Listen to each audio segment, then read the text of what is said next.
भीमराव अंबेडकर जी ने जब संविधान बनाया, उसका मेन मकसद यही था कि देश धर्म, जात पात, ऊंच नीच के दिखावे से बाहर आए। इस बात से कोई फ़र्क नहीं पड़ता था कि आपका धर्म क्या है, आपका धर्म क्या है। लेकिन शायद एक बार ये सवाल ज़रूर आया होगा कि आज तक इस देश का पीएम कोई भी मुस्लिम नहीं बना। क्या कभी ऐसा हो सकता है कि इंडिया का पीएम कोई मुस्लिम हो सकता है?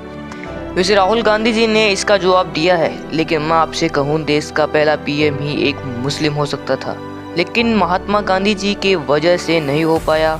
और जिस जवाहरलाल नेहरू को महात्मा गांधी ने पीएम बनाया, तो वो सरदार पटेल से चुनाव भी बुरी तरह से हार गए। अब यहाँ सवाल दो हो चुके हैं। पहला ये कि चुनाव हारकर भी नेहरू कैसे पीएम बना, दूसरा क्या कोई मुस्लिम देश का पीएम बन सकता है। तो चलो एक शेर से शुरू करते हैं।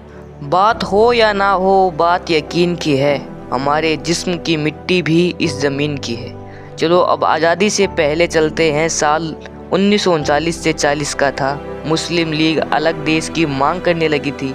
ऐसे में मुसलमानों का भरोसा जीतने और मोहम्मद अली जिन्ना को काउंटर करने के लिए मौलाना अब्दुल कलाम आज़ाद को कांग्रेस अध्यक्ष बनाया गया। फिर सेकेंड वर्ल्ड वार और भारत छोड़ो आंदोलन, ये दो बड़े रीजन्स थे। कांग्रेस अध्यक्ष का चुनाव हो ही नहीं सका। लेकिन इसके जैसे जैसे आज़ादी की तस्वीर साफ होती गई, कांग्रेस में अध्यक्ष चुनाव कराने की शुभबुकता तेज होती गई। मौलाना आज़ाद अपनी बायोग्राफी इंडिया विंस फ्रीडम में लिखते हैं, नए अध्यक्ष को लेकर कांग्रेस में आपसी सहमति नहीं थी। अखबारों में मुझे दोबारा अध्यक्ष बनाने की मांग उठाई गई है। सरदार वल्लभ भाई पटेल भी चाहते थे कि उन्हें कांग्रेस अध्यक्ष बनाया जाए, यानी मौलाना आज़ाद ही भारत के पहले पीएम ही बनते। लेकिन अब यहाँ मैदान में कूद पड़ते हैं गांधी जी। इसके बाद गांधी जी मौलाना को एक चिट्ठी लिखते हैं, जिसमें लिखा था कि आपके बारे में जो कुछ अखबारों में लिखा है उसका कोई बेस ही नहीं है। कांग्रेस के एक दो मेंबर्स ने मुझसे अध्यक्ष के बारे में पूछा तो मैंने बता दिया, उनका भी कहना है एक ही अध्यक्ष को रिपीट करना ठीक नहीं होगा। और फिर जिस तरह का मौलाना देश में है, मैं नहीं चाहता कि कोई मुस्लिम कांग्रेस अध्यक्ष बने। मैं चाहता हूं कि आप खुद जाकर डिक्लेयर कर दे कि आप कांग्रेस अध्यक्ष नहीं रहना चाहते। अब इसके बाद खुद को रेस से बाहर करके मौलाना, लेकिन बात सिर्फ मौलाना की नहीं थी। नेहरू के गांधी के खुले सपोर्ट के बावजूद कांग्रेस समिति की ज़्यादातर सदस्य सरदार वल्लभ भाई पटेल को अध्यक्ष बनाना चाहती थी। इस पद के लिए नॉमिनेशन की तारीख 29 अप्रैल 1946 तक की थी। तब तक गांधी जी नेहरू को लेकर अपना इरादा जता चुके थे।